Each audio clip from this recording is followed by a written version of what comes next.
মুসলিম ধর্ম থেকে এসেছে। দ্বিতীয় হিজরতে হযরত আবু বকর রাদিয়াল্লাহু তাআলা থেকে এই যাকাত চলে আসছে। রাসূল সাল্লাল্লাহু আলাইহি ওয়াসাল্লামের জামানাতে যাকাত দেওয়া হতো। রাসূল সাল্লাল্লাহু আলাইহি ওয়াসাল্লাম যখন ইন্তেকাল করলেন, মারা গেলেন, তারপরে আবু বকর রাদিয়াল্লাহু তাআলা যখন খলিফাতে আসলেন দ্বিতীয় হিজরতে, খলিফা আবু বকর রাদিয়াল্লাহু তাআলা বলেন, যারা রাসূল সাল্লাল্লাহু আলাইহি ওয়াসাল্লাম থাকতে উটের রশি পর্যন্ত যাকাত দিয়েছে, ওই ব্যক্তিগুলো যদি এখন অস্বীকার করে তাদের বিরুদ্ধে আমি যুদ্ধ ঘোষণা করলাম।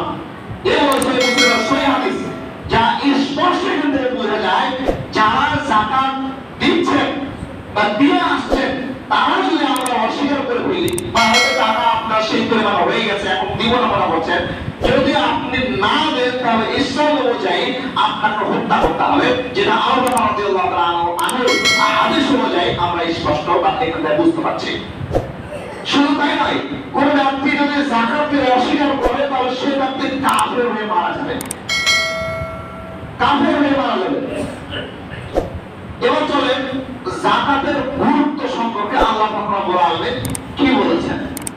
আল্লাহ পাক রব্বুল আলামিন সূরা বাকারার মধ্যে বলেছেন যে আকিমুস সালাতা ওয়া আতুজ যাকাত ওয়া আতুজ যাকাতা ওয়ারকাউ মা'আর রাকি'িন, যে তোমরা আকিমুস সালাত প্রতিষ্ঠিত করো, সালাত আদায় করো, ওয়া আতুজ যাকাত এবং তোমরা যাকাত প্রতিষ্ঠিত করো।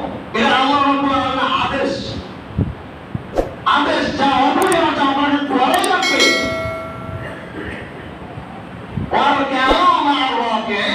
এবং যারা রুকু করে তাদের সাথে তোমরা রুকু করো। তাহলে আমরা এখান থেকে স্পষ্ট যে আল্লাহ পাক রব্বুল আলামিন যেমন ভাবে আমাদেরকে সালাত আদায় করতে বলেছে, তেমনি একই ভাবে আমাদেরকে যাকাত আদায় করতে হবে এবং যাকাত আমাদেরকে বিলিয়ে দিতে হবে। যাকাত এটা আপনার সম্পূর্ণ ফকির মিসকিনদের হক, এটা হক তার নিজে থেকে দাবিদার। এটা যে আপনি সাদকা হিসেবে তাকে দয়া করে মায়া করে দিচ্ছেন তা নয়, এটা আপনাকে দিতে হবে, এটা সম্পূর্ণ ফকির মিসকিনদের হক। এখানে আপনার কোনো অধিকার নাই, কোনো অধিকার নাই। গুরুত্ব দিতে গিয়ে আল্লাহ পাক রব্বুল আলামিন সূরা মাইদার মধ্যে বলেছেন الذين في أموالهم حق معلوم للسائل محروم, যাদেরকে আল্লাহ পাক রব্বুল আলামিন সম্পদ দিয়েছে আর ওই সম্পদ থেকে যারা বঞ্চিত আছে, আর যারা দিয়েছে আর যারা বঞ্চিত আছে, ওই দেনেওয়ালারা বঞ্চিতওয়ালাদেরকে আল্লাহ পাক রব্বুল আলামিন সম্পদ দিবেন। এটা আল্লাহ পাক রব্বুল আলামিন সূরা মাইদার 34-35 নম্বর আয়াতে বলেছেন। আমরা এখান থেকে একটা স্পষ্ট পাই যে আল্লাহ পাক রব্বুল আলামিন যাদেরকে ধন সম্পদ বেশি বসা দিয়েছে তাদের কাজ হবে, যাদেরকে আল্লাহ পাক রব্বুল আলামিন ধন সম্পদ কম দিয়েছে তাদেরকে সেই সম্পদ বিলি করা। এই হলো আপনার যাকাতের গুরুত্ব, যাকাতের ফজিলত।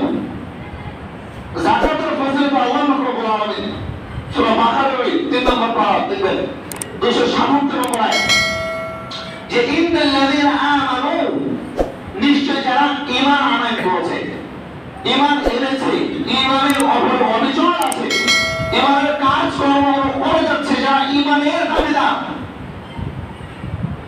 ওয়া আমিলুস সালিহাত, এবং তার সাথে তারা সৎ আমল করছে, তারা কোরআন ও সুন্নাহ মোতাবেক এবং আল্লাহ ও তার রাসূলের ইতাআত করছে, আল্লাহ রাসূলকে অনুসরণ করছে, لهم أجر إن الذين آمنوا وعملوا الصالحات وأقيموا الصلاة وآتوا الزكاة, এবং যারা যাকাত আদায় করেছে, যারা নামাজ আদায় করেছে, লাহুম আজরুহুম ইনদা রাব্বিহিম, তাদের জন্য আল্লাহ পাক রব্বুল আলামিনের কাছে পুরস্কার রয়েছে। সেই পুরস্কার হলো জান্নাত।